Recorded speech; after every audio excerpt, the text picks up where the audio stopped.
Marcus Rodriguez never imagined his final shift as a security guard at Riverside Medical Center would coincide with the end of the world.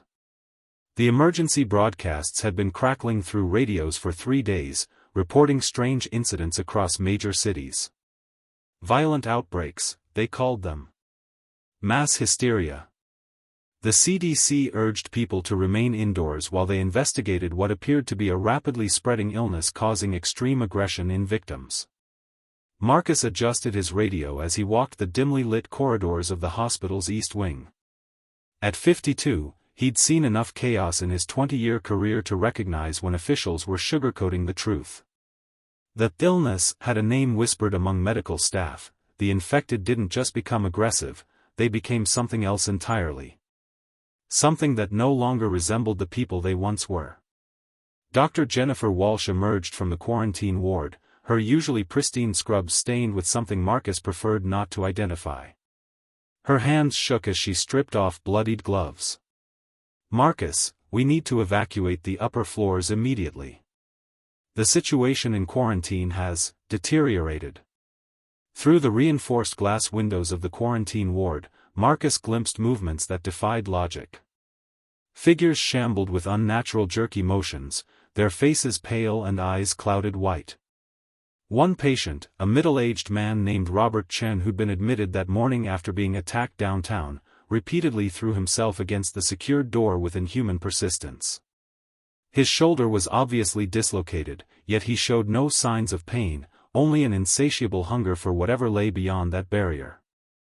"How many are contained?" Marcus asked, checking his radio for the 3rd time in 10 minutes. 17 confirmed cases. "But Marcus..." Jennifer's voice cracked. "They're not responding to any treatment. Sedatives, pain medication, nothing affects them. And the way they look at us." She shuddered. "It's like they see us as food." The lights flickered overhead, a common occurrence during storms, but tonight it felt ominous. Marcus had evacuated his wife Linda and daughter Amy to his brother's farm upstate 2 days ago when the first reports emerged from Chicago. He'd stayed behind, believing his duty was to protect the hospital and its patients. Now he wondered if he'd made a terrible mistake. Emergency sirens wailed in the distance, but they seemed fewer than yesterday. The police scanner in the security office had gone increasingly quiet throughout the evening, with more units reporting "officer down" than successful interventions. The National Guard had been deployed to major population centers, but even their communications had become sporadic and desperate. Marcus's phone buzzed with a text from Linda, "Roads blocked everywhere. Military checkpoints. Something's wrong, Marcus. Really wrong. Please come home." Dr. Walsh grabbed his arm. "The CDC representative should arrive within the hour. Dr. Elizabeth Morrison from Atlanta. She's leading a research team that believes they've identified the pathogen responsible for this outbreak." A crash echoed from the quarantine ward, followed by the unmistakable sound of breaking glass. Marcus rushed to the observation window to see Robert Chen's body convulsing violently on the floor, dark fluid pooling around him. But impossibly, he continued moving, his limbs twitching as he attempted to rise despite injuries that should have rendered him unconscious. "That's not medically possible," Jennifer whispered, pressing against Marcus's shoulder to peer through the window. "Nothing about this is medically possible," Marcus replied grimly. His radio crackled with a transmission from the main security desk. "Marcus, we've got a situation at the main entrance. Multiple casualties arriving, but they're attacking the ambulance crews." Through the hospital's windows, Marcus could see the city skyline dotted with fires. The usual steady stream of traffic had dwindled to emergency vehicles and military convoys. Reports filtered in of similar outbreaks in London, Tokyo, and Sao Paulo. Whatever was happening wasn't contained to their region, it was global. Jennifer checked her watch nervously. Morrison's flight should have landed an hour ago. She's not responding to calls. The quarantine ward's emergency alarm began blaring, a piercing sound that meant containment had been breached. Marcus watched in horror as the reinforced door buckled under repeated impacts from inside. The security cameras showed all 17 patients crowding against the barrier, their movements becoming more coordinated and purposeful. "We need to evacuate now," Marcus declared, reaching for his radio. "All units, initiate emergency evacuation protocol. This is not a drill." But as he spoke, the power grid finally failed, plunging the hospital into darkness except for the dim glow of emergency lighting. In that moment, Marcus understood that their carefully maintained world of medical procedures and security protocols had become utterly meaningless. Whatever these people had become, they were no longer patients to be treated or contained. They were something humanity had never faced before, and Marcus suspected that all their preparations, all their faith in modern medicine and government response, would prove tragically inadequate against what was coming. The sound of splintering wood echoed through the corridor as the quarantine door finally gave way. The emergency lighting cast eerie shadows across the hospital corridors as Marcus grabbed his radio and called for immediate backup. The quarantine ward's security door hung twisted on its hinges, revealing 17 figures moving with disturbing coordination. Dr. Jennifer Walsh backed against the nurse's station, her medical training offering no explanation for what they witnessed. "Security to all floors," Marcus broadcasted. "We have a containment breach on level 3. Initiate lockdown procedures immediately." The response was chaos. Static mixed with panicked voices reporting similar incidents throughout the building. Jake Thompson from the lobby security desk screamed over the radio, "They're coming through the main entrance. The ambulance patients, they're attacking everyone. Oh God, they bit through Officer Davidson's throat." Marcus had seen enough violence in his career to recognize when a situation had moved beyond law enforcement protocols. These weren't patients suffering from a psychological break or drug-induced psychosis. The 17 figures emerging from quarantine moved with single-minded purpose, their eyes fixed on him and Jennifer with an intensity that made his skin crawl. Robert Chen, the patient Marcus had been observing, led the group despite his obviously broken shoulder and the deep gashes covering his body. Dark fluid continued seeping from his wounds, yet he moved without any sign of pain or weakness. His jaw hung at an unnatural angle, broken during his assault on the door, but somehow he still managed to emit a low, guttural sound that the others seemed to understand. "The stairwell," Jennifer whispered urgently. "We can reach the administrative offices and barricade ourselves until help arrives." Marcus nodded, but privately wondered if help was coming at all. The police scanner had gone silent 20 minutes ago, and the military frequencies were broadcasting increasingly desperate evacuation orders for civilian populations. Through the windows, he could see that the fires dotting the city skyline had multiplied and spread. They moved carefully toward the emergency stairwell, but the infected patients had somehow anticipated their route. 3 figures blocked the exit, including Mrs. Betty Harrison, an elderly woman who'd been admitted for routine surgery just days earlier. Now she stood with her hospital gown torn and bloodied, her frail frame somehow radiating menace as she focused her clouded eyes on Marcus. "The service elevator," Jennifer suggested, pointing toward a maintenance corridor. As they changed direction, Marcus's radio crackled with a transmission from Dr. Elizabeth Morrison, the CDC researcher who was supposed to arrive from Atlanta. "This is Morrison. I'm en route, but Atlanta has fallen. Repeat, Atlanta has fallen. The pathogen spreads through direct fluid contact, bites, scratches, any exchange of bodily fluids. Incubation period is approximately 6 to 8 hours, but victims become aggressive within the first hour of infection." The transmission dissolved into static, but Morrison's voice returned moments later. "Military response has been overwhelmed. Standard protocols are ineffective. The infected demonstrate pack hunting behavior and retain basic problem-solving abilities.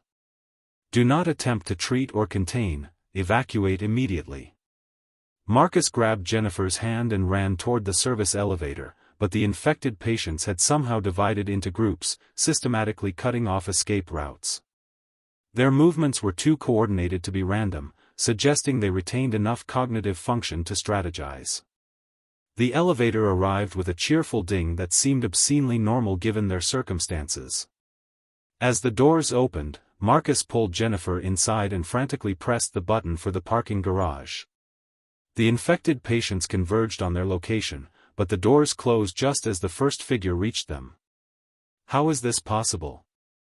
Jennifer asked, pressing herself against the elevator wall. "They're exhibiting coordinated behavior, but their brain function should be severely compromised by whatever's causing the physical deterioration." Marcus checked his service weapon, a decision that would have seemed unthinkable hours earlier when these were patients under his protection. Now they represented something entirely different, a threat that conventional medical or security responses couldn't address. The elevator shuddered to a stop at the parking garage level. Through the small window, Marcus could see his patrol vehicle parked near the exit ramp. If they could reach it, they might have a chance to escape and reunite with other survivors. The doors opened to reveal chaos. The parking garage echoed with screams and the sound of breaking glass. Several cars were overturned, and dark stains covered the concrete floor. Among the scattered vehicles, more infected individuals wandered aimlessly until they caught sight of Marcus and Jennifer emerging from the elevator. "Run," Marcus commanded, drawing his weapon for the first time in 15 years of security work.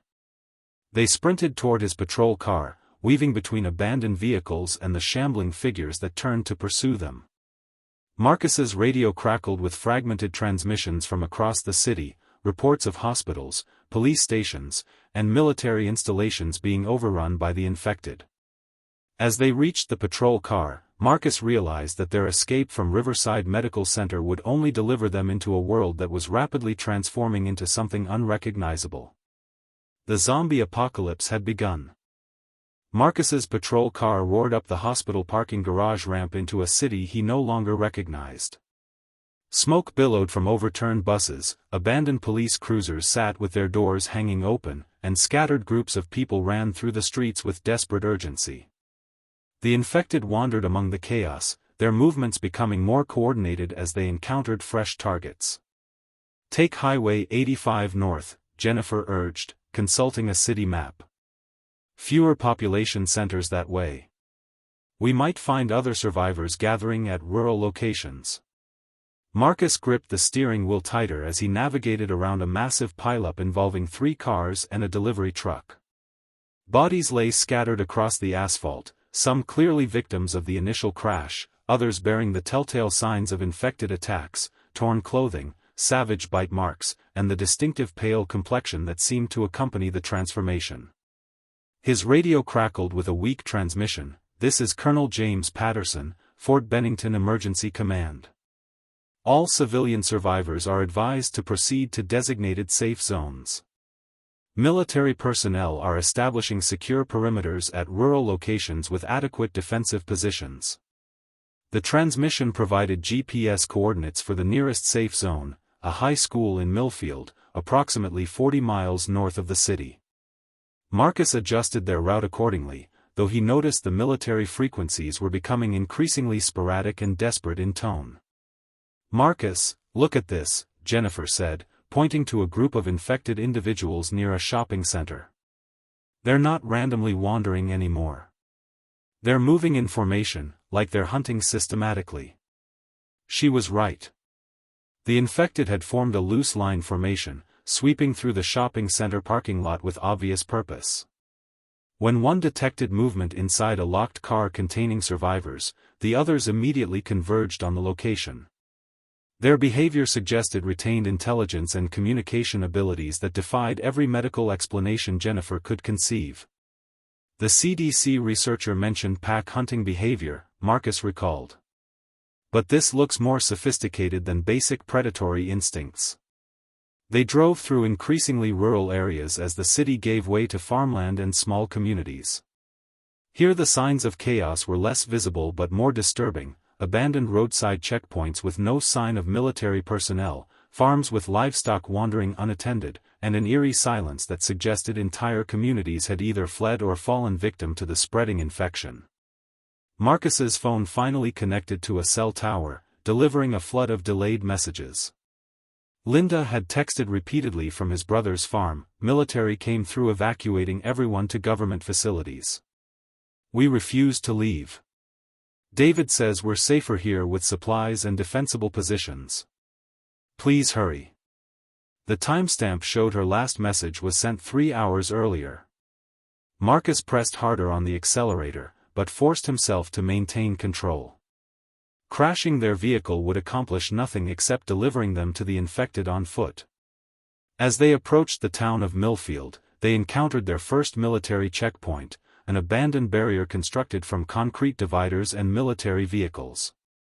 Evidence of a fierce firefight was scattered across the road: spent ammunition casings, damaged equipment, and dark stains that Marcus preferred not to examine closely.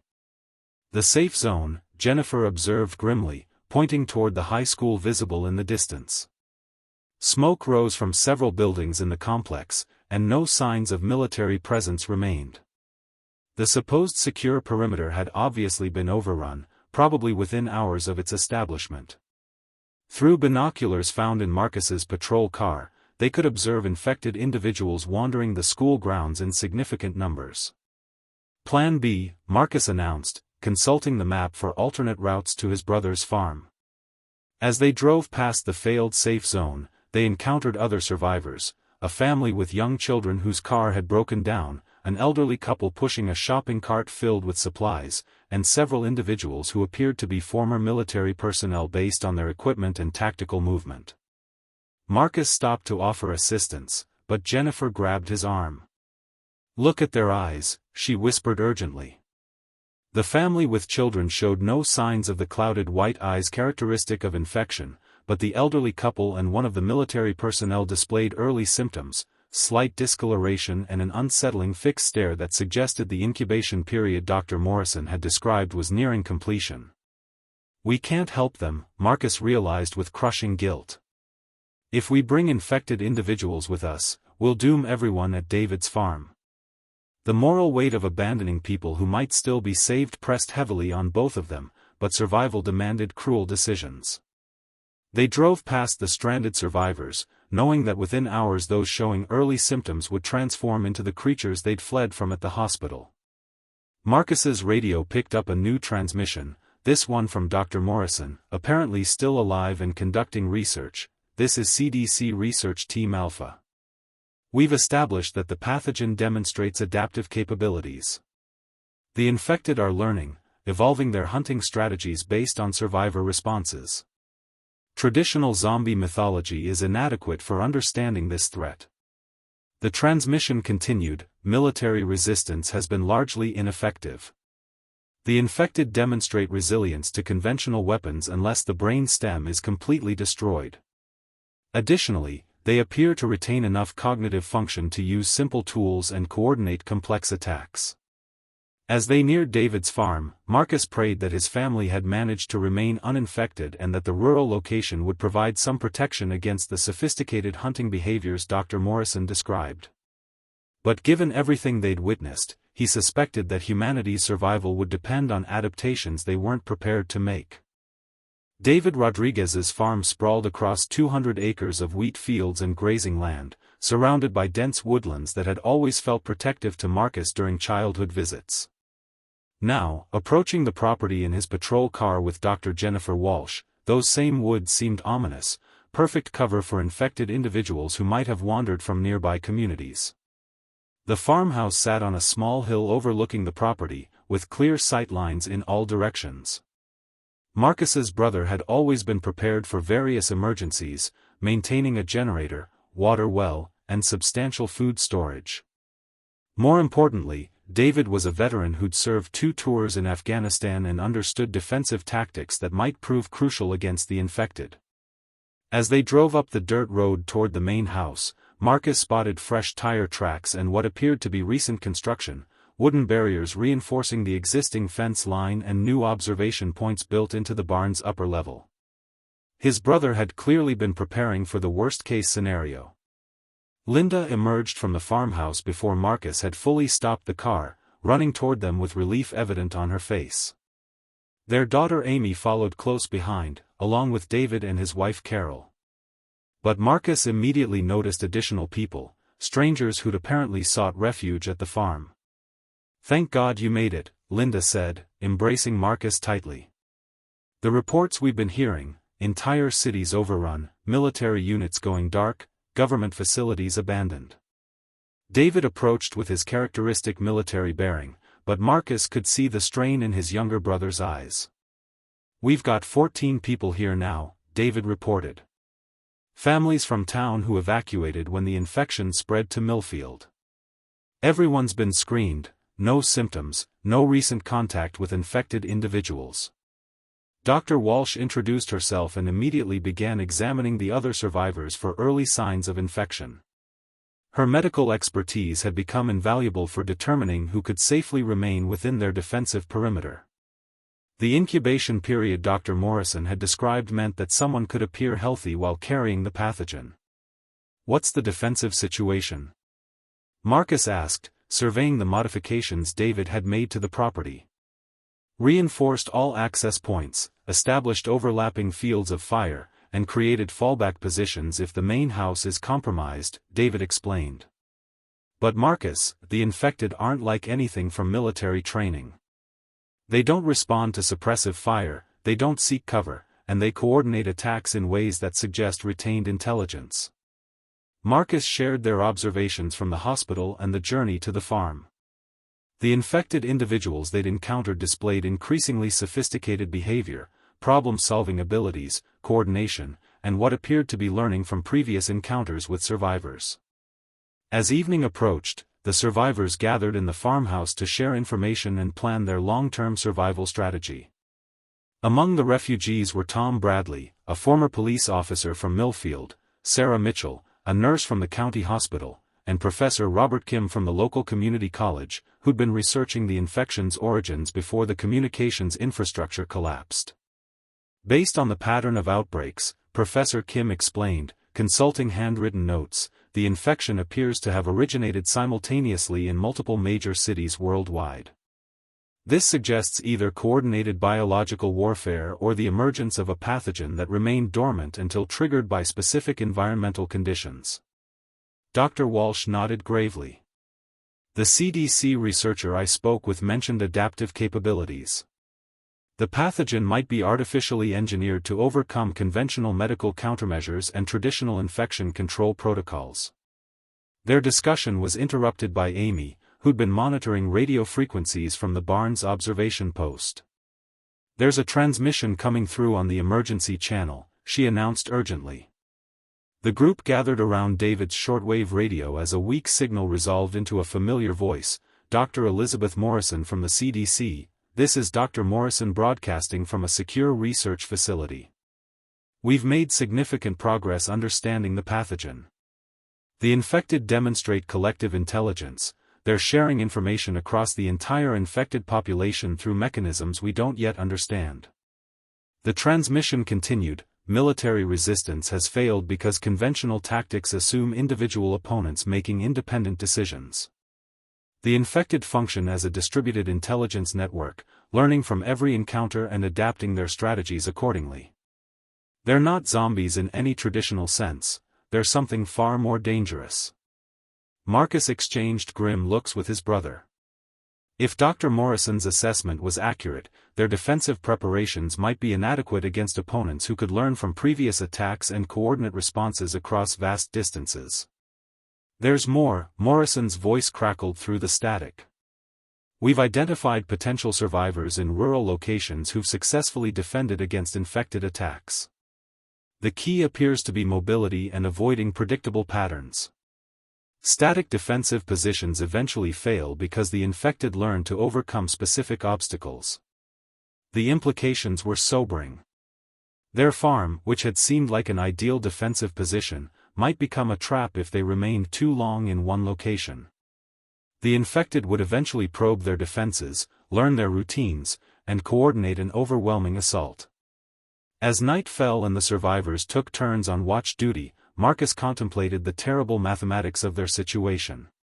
14 people against an enemy that grew stronger with every person they infected, learned from every encounter, and coordinated attacks with collective intelligence. The zombie apocalypse had evolved beyond humanity's worst nightmares. The first probing attack came at dawn on their third day at the farm. Marcus was manning the observation post in the barn when he spotted movement at the tree line, not the random wandering they'd observed in infected individuals before, but deliberate reconnaissance. 3 figures moved systematically along the forest edge, studying the farm's defensive positions with obvious intelligence.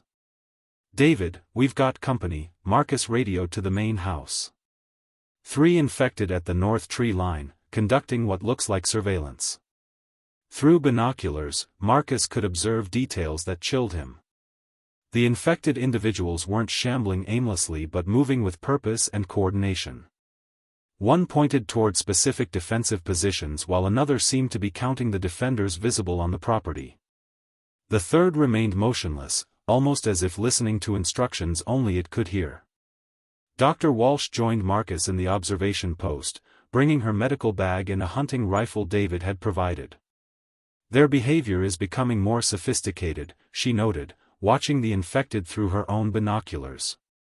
"Look at how they're documenting our defensive setup. They're gathering intelligence for a larger group."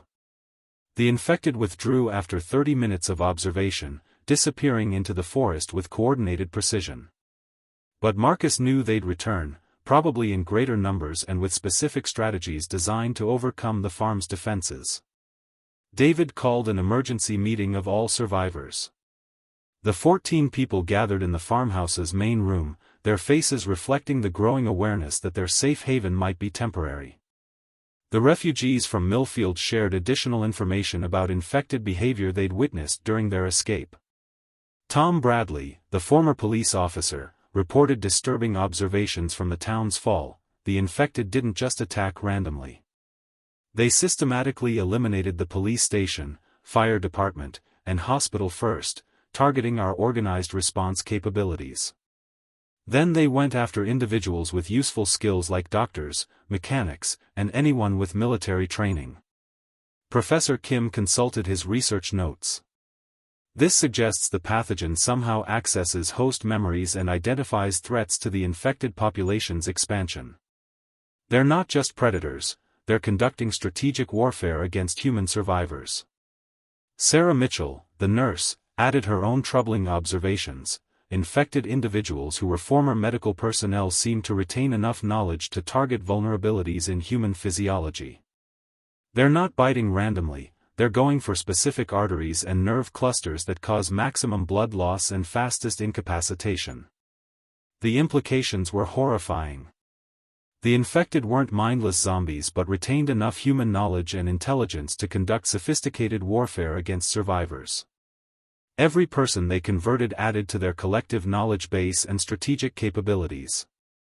Marcus's radio crackled with another transmission from Dr. Morrison, CDC Research Team Alpha reporting critical discovery.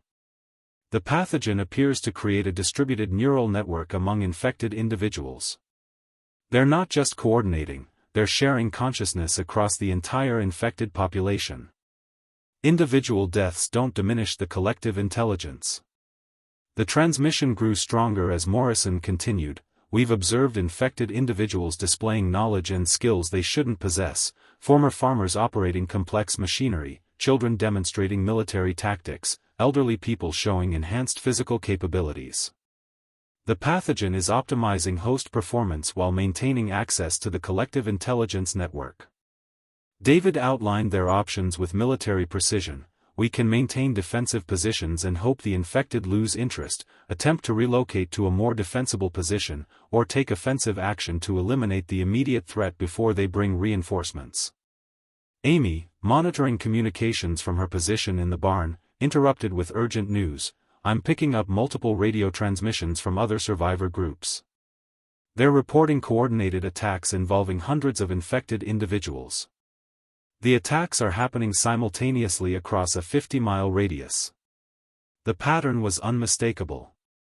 The infected weren't just eliminating individual survivor groups, they were conducting a coordinated campaign to eliminate human resistance across the entire region. The reconnaissance Marcus had observed was part of a larger intelligence-gathering operation preparing for systematic extermination of remaining survivors. As afternoon shadows lengthened across the farm, the survivors faced a terrible choice.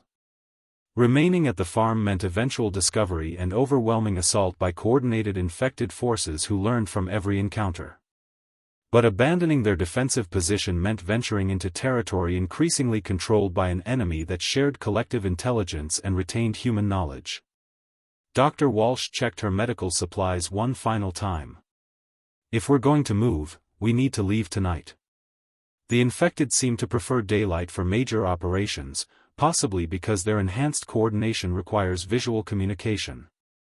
Marcus looked around at the faces of the 14 survivors, his family, his brother's family, and the refugees who trusted them for protection.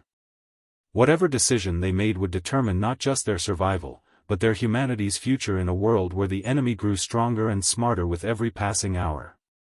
The zombie apocalypse had evolved into something far more dangerous than anyone had imagined. The survivors spent the evening preparing for evacuation, knowing their defensive position at David's farm had become untenable. As darkness fell, Amy reported increasing radio chatter from infected individuals, not the groans and snarls depicted in movies, but actual communication using human language, though with disturbing coordination that suggested shared consciousness. "They're using former military personnel's tactical knowledge," David observed grimly, listening to intercepted communications through the radio scanner. Call signs, coordination protocols, even strategic planning discussions. But it's like listening to one mind speaking through multiple voices. Marcus packed essential supplies while Dr. Walsh conducted final medical checks on all survivors. The 14 people represented diverse skills that might prove crucial for long-term survival: medical knowledge, military training, mechanical expertise, and agricultural experience. But they also represented the last remnants of human civilization in their region. Professor Kim had spent hours studying maps and plotting potential destinations. "Based on topography and population density, our best option is the old Blackstone mine complex about 60 miles northeast. Abandoned for decades, but the underground tunnels could provide defensible positions that the infected can't easily coordinate attacks against." The plan required traveling through territory increasingly controlled by infected populations, but remaining at the farm guaranteed eventual extermination. The reconnaissance they'd observed earlier suggested a major assault was imminent, probably involving hundreds of coordinated infected. As they loaded vehicles with supplies and weapons, Linda approached Marcus with obvious concern. "Are we sure we're making the right choice? This farm has everything we need for survival: food, water, defensible positions." "The infected are learning," Marcus replied, checking his service weapon. "Every minute we stay here, they're studying our defenses and planning countermeasures." Dr. Morrison's research confirmed they're sharing intelligence across the entire infected population. "Our defensive preparations are becoming advantages for them." Amy continued monitoring communications while the adults finalized evacuation preparations. Her reports grew increasingly alarming. Infected individuals were coordinating movements from multiple directions, apparently preparing for a dawn assault on several rural locations simultaneously. "Dad, you need to hear this," Amy called urgently from the radio. "There's a transmission from someone claiming to be Dr. Morrison, but something's wrong with her voice." The transmission crackled through static. "This is Dr. Morrison reporting from CDC Research Facility Alpha. We've made breakthrough discoveries about pathogen containment and cure development. All survivors should proceed immediately to designated government facilities for medical evaluation and protection." But the voice, while recognizably Morrison's, carried an odd cadence and inflection that made Marcus's skin crawl. Dr. Walsh listened intently, her medical training allowing her to identify subtle abnormalities in speech patterns. "That's not Dr. Morrison anymore," she announced with certainty. "The vocal rhythms and linguistic patterns suggest the pathogen has infected her while maintaining access to her memories and knowledge. The infected are using her voice and credentials to lure survivors into traps." The implications were terrifying. If the infected could perfectly mimic trusted authority figures, no radio communication could be considered reliable.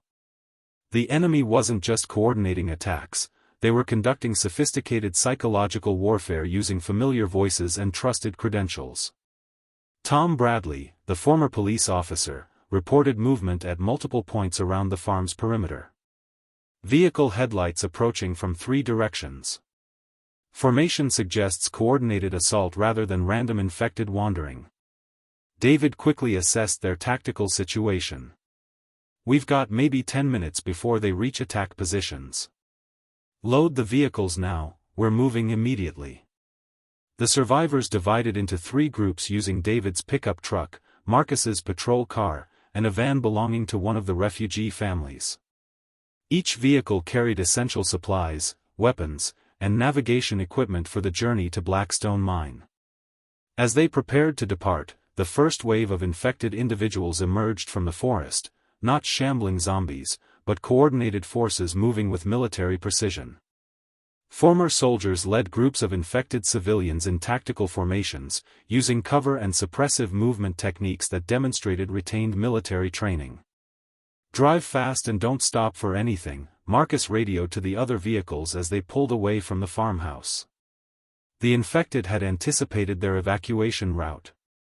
Roadblocks constructed from overturned vehicles forced them onto secondary roads where additional infected groups waited in ambush positions. The enemy's collective intelligence had predicted their escape strategies and prepared countermeasures. Dr. Walsh, riding with Marcus, monitored radio frequencies for any legitimate survivor communications.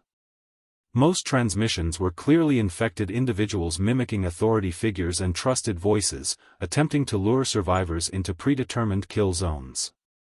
As they navigated through increasingly hostile territory, Marcus realized that humanity's survival required more than defensive tactics or evacuation strategies. The infected had evolved beyond simple predators into a sophisticated enemy that retained human intelligence while gaining advantages no human possessed. The zombie apocalypse had become something unprecedented in human history, warfare against an enemy that grew stronger with every defeat inflicted on humanity, learned from every encounter, and coordinated responses through collective consciousness that spanned continents. Their journey to Blackstone Mine represented more than tactical retreat. It was humanity's desperate attempt to find sanctuary in a world where the enemy possessed every advantage. The journey to Blackstone Mine became a nightmarish game of cat and mouse through infected territory. Marcus's convoy had been forced off main highways by coordinated roadblocks, navigating narrow country roads where the infected had prepared multiple ambush points. The enemy's collective intelligence allowed them to predict survivor movements and position forces accordingly. "Take the next left," Professor Kim directed from the passenger seat, consulting topographical maps by flashlight. "There's an old logging road that should bypass the main infected concentrations." But as they turned onto the supposedly secure route, headlights blazed to life from concealed positions. Infected individuals operating vehicles with retained driving skills had anticipated their detour. The convoy found itself trapped between pursuit vehicles behind and blocking forces ahead. David's voice crackled over the radio, "Ram through the roadblock. Don't stop for anything." Marcus floored the accelerator, his patrol car's reinforced bumper slamming into an overturned sedan. The impact sent infected defenders scattering, but they immediately began coordinating pursuit using multiple vehicles in tactical formations that suggested retained military knowledge. Dr. Walsh monitored emergency frequencies while gripping her rifle. "I'm hearing communications between infected groups coordinating our intercept. They're directing additional forces to cutting off points along every possible route to Blackstone Mine." The realization was sobering, their destination was no longer secret. The infected had somehow accessed their planning discussions, possibly through surveillance they hadn't detected or by reading the minds of converted survivors who'd overheard their preparations. Amy's van, driven by refugee Tom Bradley, suffered a blown tire during the roadblock collision. The vehicle limped along on its rim while infected pursuit vehicles closed the distance. Marcus made the agonizing decision to maintain speed rather than stop for repairs, knowing that any delay would doom all 14 survivors. "There's a radio transmission coming from Blackstone Mine," Amy reported over their communication channel. Someone claiming to be military personnel offering secure facilities to survivors. Dr. Walsh immediately recognized the danger. Don't trust any official communications. The infected have been mimicking authority figures to lure survivors into kill zones. We have to assume any organized group at Blackstone Mine represents a trap. As dawn approached, they reached the access road leading to the abandoned mine complex. The facility sprawled across several acres, with surface buildings surrounding the main shaft entrance. Multiple vehicle tracks suggested significant recent activity, but no signs of legitimate military presence. Marcus stopped the convoy at a safe distance to observe the facility through binoculars. What he saw confirmed Dr. Walsh's suspicions: infected individuals positioned at strategic points around the complex, maintaining coordinated watch positions while attempting to appear like human defenders. "It's a trap," he radioed to the other vehicles. "The infected have converted Blackstone Mine into a collection point for capturing survivors." David's tactical assessment over radio confirmed Marcus's observations. "I count at least 40 infected in defensive positions. They're using human military tactics and equipment, but their positioning is too perfect. No legitimate military unit would maintain such precise coordination without radio chatter or visible command structure." Professor Kim studied alternative routes on his maps. "There's an old ranger station about 20 miles north. Might be defensible if it hasn't been compromised." But as they prepared to leave the area, they encountered their first major moral crisis of the evacuation. Another survivor convoy, 3 vehicles carrying approximately 20 people, approached Blackstone Mine from the opposite direction, clearly intending to seek refuge at the facility. Marcus grabbed his radio, attempting to warn the approaching survivors. "Unknown convoy approaching Blackstone Mine, this is Marcus Rodriguez. The facility has been compromised. Repeat, Blackstone Mine is controlled by infected forces." The response came in a familiar voice that made Marcus's blood run cold. "Marcus Rodriguez, this is Dr. Elizabeth Morrison, CDC Research Team Alpha.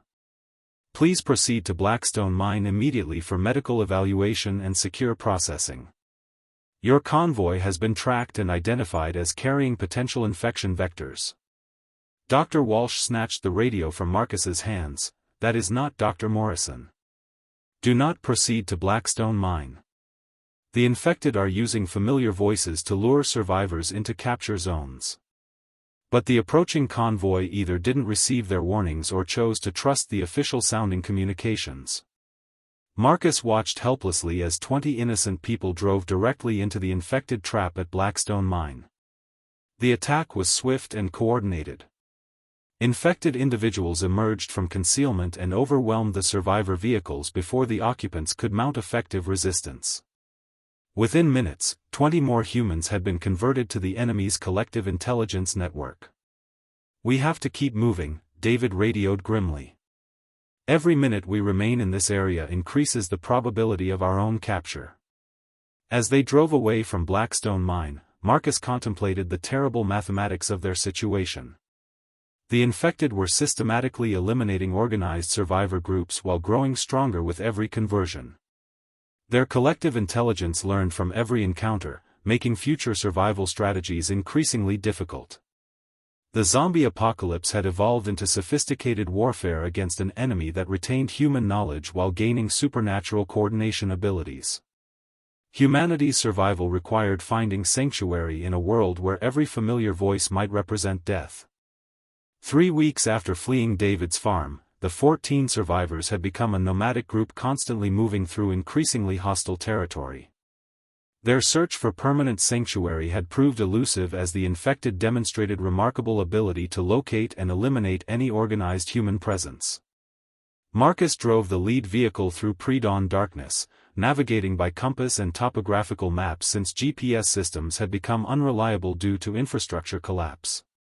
Dr. Walsh sat beside him, monitoring radio frequencies for legitimate survivor communications while filtering out the sophisticated mimicry employed by infected intelligence networks. "There's a genuine transmission coming through," she announced, adjusting the radio frequency. "Weak signal, but the communication patterns suggest actual human survivors rather than infected deception. The voice crackled through static. "This is Captain Rebecca Stone, United States Marines, broadcasting from secure facility designated Safe Haven Alpha. We have established a defensible perimeter and are accepting survivor refugees. Coordinates follow." But after weeks of encountering infected individuals perfectly mimicking authority figures, the survivors had learned to approach any official communications with extreme skepticism. Dr. Walsh analyzed the transmission's linguistic patterns and vocal characteristics before declaring, "This might be legitimate. The speech patterns show normal human hesitation and emotional inflection rather than the artificial precision we've observed in infected communications." David consulted their maps and calculated the distance to the coordinates provided. 43 miles northeast. Remote mountain location with natural defensive advantages. If it's genuine, it cowl 3/3 retry continued. David consulted their maps and calculated the distance to the coordinates provided. 43 miles northeast. Remote mountain location with natural defensive advantages. If it's genuine, it could represent our best chance for long-term survival. The journey required crossing territory that had become increasingly dangerous as infected populations consolidated control over major transportation routes. Professor Kim's analysis of regional infection patterns suggested they were approaching areas where human resistance had been completely eliminated, leaving only coordinated infected forces.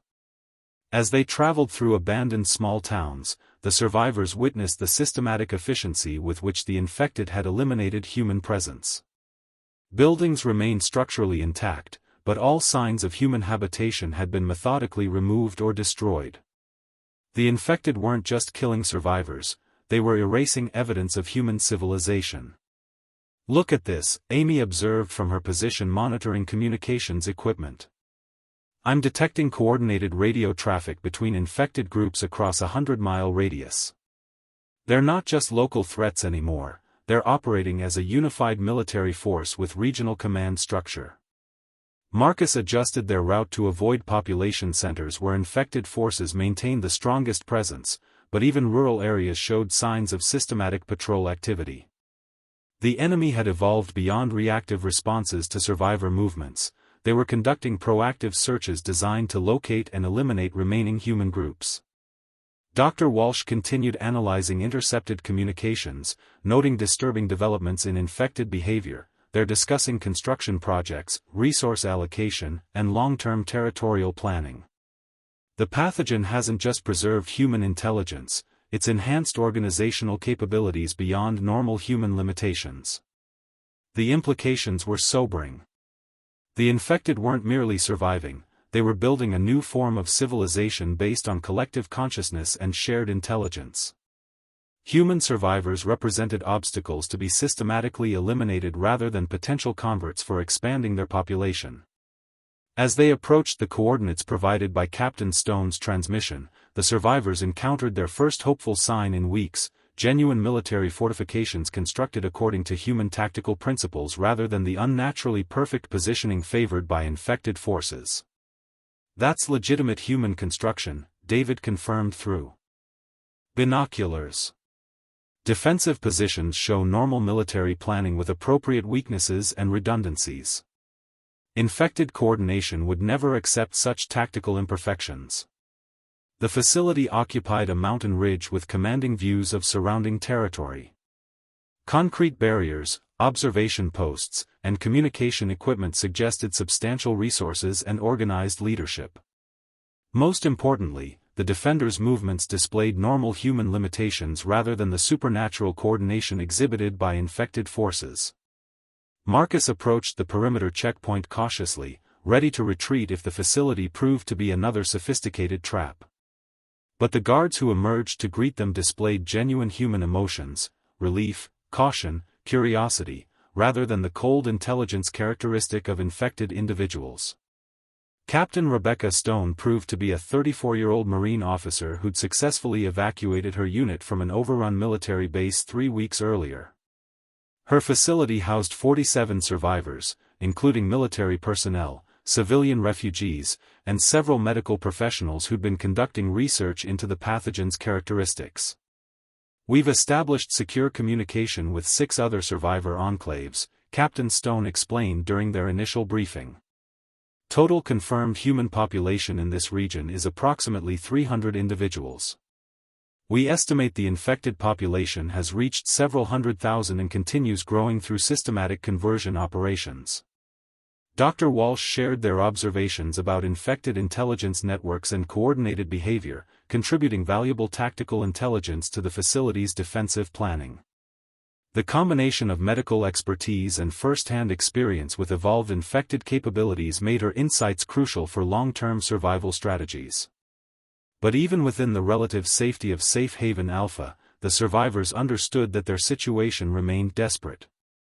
The infected had demonstrated learning capabilities that would eventually overcome any static defensive position.